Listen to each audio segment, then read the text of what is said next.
নমস্কার বন্ধুরা, কাজল ভিলেজ কিচেনে সকলকে স্বাগত জানাই। রোজকারের মতো আজও রান্নাঘরে চলে এলাম। আজকের রেসিপি ভোলা মাছের ফিশ ফ্রাই করে আপনাদের সঙ্গে শেয়ার করব। আর খুব কম উপকরণ আর বাড়িতে থাকা কিছু উপকরণ দিয়েই শেয়ার করব। তার জন্য প্লিজ প্রথম থেকে লাস্ট পর্যন্ত ভিডিওটি দেখতে থাকুন।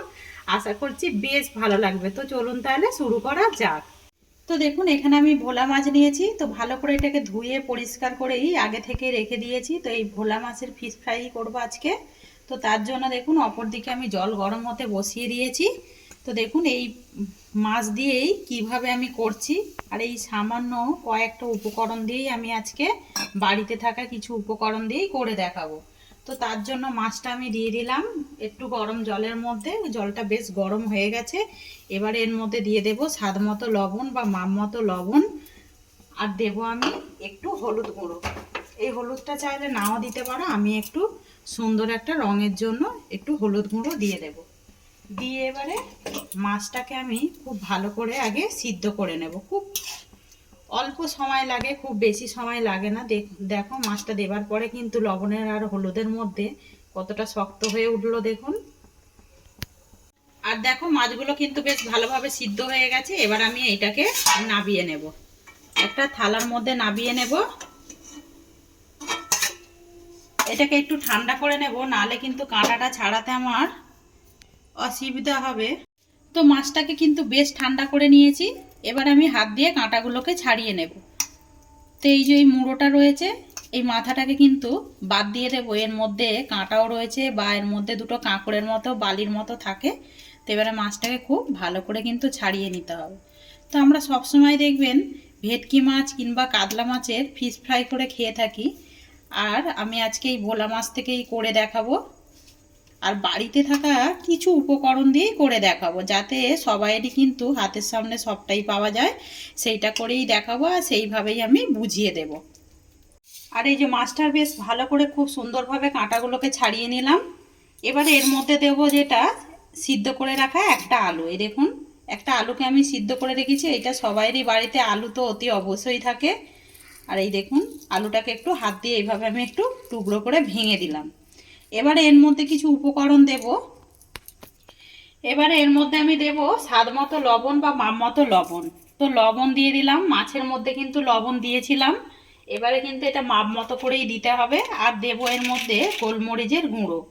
এ দেখুন আমি গোলমরিচের গুঁড়ো দিয়ে দিলাম। আর দেব এখানে আমি বেটে রেখেছি, দেখুন এখানে রেখেছি এখানে ধনে পাতা আর এখানে কাঁচা লঙ্কা। আমি এখানে 4টে কাঁচা লঙ্কা বেটে রেখেছি। আর এখানে আদা রসুন বেটে রেখেছি এটা আগে থেকেই।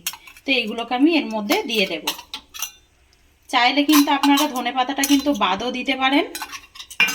এবার এর মধ্যে দেব লেবুর রস।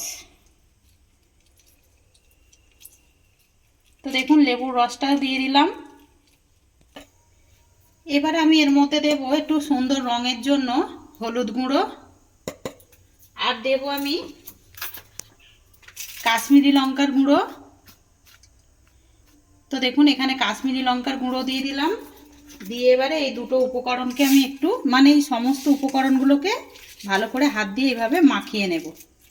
সমস্ত উপকরণগুলোকে একসঙ্গে মাখিয়ে নিলাম। আর দেখুন মাখাটা কতটা সুন্দর হয়েছে। এবারে এটা সাইডে রেখে দেবো। একটা বাটি নিয়ে নিলাম। এই বাটির মধ্যে এবারে একটা ডিমকে ভেঙে নেব। আমি এখানে একটা ডিম নিলাম, আপনারা কম বেশি নিতে পারেন। এবারে ডিমের মধ্যে দিয়ে দেব গোলমরিচ গুঁড়ো। গোলমরিচ গুঁড়ো দিয়ে দিলাম। আর দেবো স্বাদ মতো লবণ। স্বাদ মতো লবণ দিয়ে কর্নফ্লাওয়ার দিয়ে দেবো। কর্নফ্লাওয়ারের বদলে কিন্তু আমি আগেই বলেছিলাম কিছু উপকরণ বলে দেবো, আপনারা চাইলে এখানে ময়দাও দিতে পারেন। তো 1 চামচের মতো দিয়ে দিলাম। দিয়ে এবারে এই উপকরণগুলোকে একসঙ্গে ডিমের সঙ্গে মিশিয়ে নিতে হবে বা ভালো করে ফেটে নিতে হবে।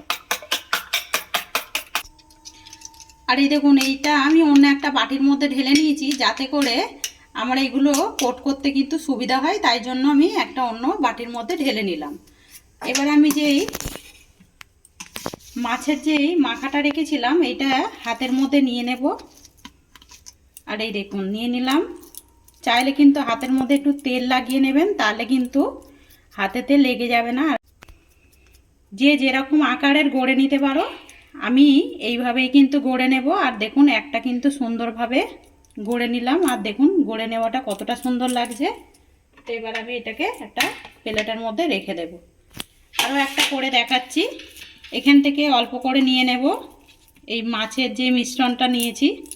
এবারে নিয়ে হাতের মধ্যে এভাবে একটু গোল করে নেব, নিয়ে এরকম হাতে এইভাবে গড়ে নেব। আর দেখুন কতটা সহজে কিন্তু গড়ে নেওয়া হচ্ছে।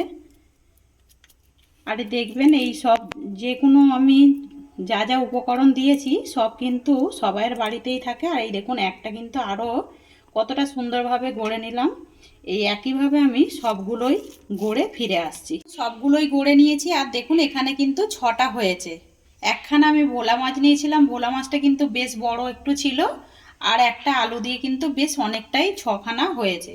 আর এই দেখুন ডিমের এখানে মিশ্রণটা নিয়ে নিয়েছি। আর আমি আগেই বলেছিলাম না, বেড ক্রাম্বসের বদলে আমি বাড়িতে থাকা কিছু উপকরণ দিয়েই করব। আমি এখানে 10 টাকা দামি যে টোস্ট বিস্কুট হয় চা খাবার, সেই বিস্কুটটাকেই আমি গুঁড়ো করে নিয়েছি। এইগুলো কিন্তু আমাদের সকলের বাড়িতেই কম বেশি থাকে।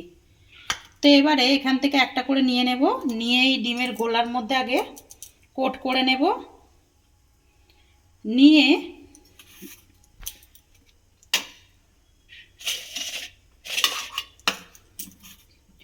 এবারে এখান থেকে এটাকে তুলে নিয়ে একটু ঝেড়ে নেব। ঝেড়ে নিয়ে এটাকে এর মধ্যে দিয়ে দেব। দিয়ে আমি ভালো করে এই বিস্কুটগুলোর মধ্যে বা টোস্টগুলোর মধ্যে ভালো করে এইভাবে কোট করে নেব। তো দেখুন কিভাবে কোট করে নিচ্ছি। এই দেখুন কিভাবে আমি ভালো করে এইভাবে একটু চেপে চেপে দেব। আমি এর মধ্যে আরও একটু ভালো করে একটু মাখিয়ে নেব। তো আর বেশি কোট করব না, এরকমই ভালো লাগবে। আপনারা চাইলে কিন্তু ডবল কোটও করতে পারেন। তো দেখুন একটা একদম গড়ে নিলাম। আর গড়াটা দেখুন কতটা সুন্দর হয়েছে দেখতে। এবার এই একইভাবে এইগুলোকেও আমি গড়ে নেব। তো আরও একটা দেখাচ্ছি। দেখুন ডিমের মিশ্রণের মধ্যে আগে এটাকে ভালো করে কোট করে নেব, নিয়ে এইভাবে তুলে নেব, একটু ঝেড়ে নেব। ঝেড়ে নিয়ে ওই একইভাবে এটাকে একটু ঘুরিয়ে পাঁচিয়ে এইভাবে লাগিয়ে দিতে হবে। বিস্কুটের গুঁড়ো দিয়ে হাত দিয়ে তুলে এইভাবে একটু ভালো করে কোট করে দেব। একটু চেপে চেপেই দেব যাতে করে না ছেড়ে যায়। আরও একটা কিন্তু গড়ে নিলাম, দেখুন কতটা সুন্দর লাগছে। তো এই একইভাবে সমস্তগুলোকেই গড়ে নেব। সব ফিশ ফ্রাইগুলোকেই গড়ে নিলাম। অপর দিকে দেখুন সাদা তেল কিন্তু গরম হতে বসিয়ে দিয়েছি। এবারে এখান থেকে একটা করে এই ফিশ ফ্রাইগুলো নিয়ে নেব, নিয়ে এই তেলের মধ্যে দিয়ে দেব।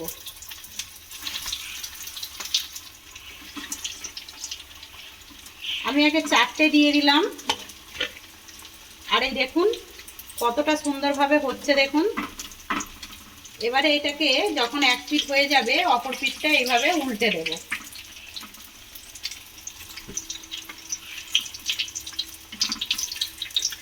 আর এইটা কিন্তু আমরা খুব সহজেই দেখুন বাড়িতে থাকা কিছু উপকরণ দিয়ে কিন্তু আমরা এগুলো এই ভোলা মাছের ফিশ ফ্রাই কিন্তু গড়ে নিতে পারি। বাড়িতে কেউ যদি আসে এরকম কিন্তু ভোলা মাছ দিয়েও কিন্তু আমরা বিকালে চায়ের জন্য কিন্তু বা টিফিনের জন্যও গড়ে নিতে পারি। দেখুন এই ফিশ ফ্রাইগুলো কিন্তু একেবারে হয়ে গেছে। আর বেশি লাল করে ভাজার দরকার নেই, এরকমই কিন্তু ঠিক আছে। আর দেখুন কতটা সুন্দর লাগছে দেখুন দেখতে। তো কতগুলো কম সময়ের মধ্যে আর কতটুকু উপকরণ দিয়ে কিন্তু আমরা এরকম বাড়িতেই রেডি করে নিতে পারি। তো সেটা কিন্তু দেখতেই পাচ্ছ। তো সমস্ত ফিশ ফ্রাইগুলো তুলে নিলাম, আর যেগুলো রয়েছে এইগুলোকেও ভেজে নেব। তো দেখুন এখানে কিন্তু আরও দুটো রয়েছে, একটা ভোলা মাছ আর একটা আলু দিয়ে দেখুন বাড়িতে কতটা কম সময়ের মধ্যে আমরা কিন্তু এরকম একটা রান্না করে নিতে পারি। আর দেখুন এইগুলো কতটা সুন্দর লাগছে দেখুন দেখতে। আর এই দেখুন এইগুলোকেও কিন্তু ভেজে নিলাম। আর দেখুন কতটা সুন্দর লাগছে আর কতটা দেখতে সুন্দর লাগছে দেখুন। তো এইগুলোকেও তুলে নেব।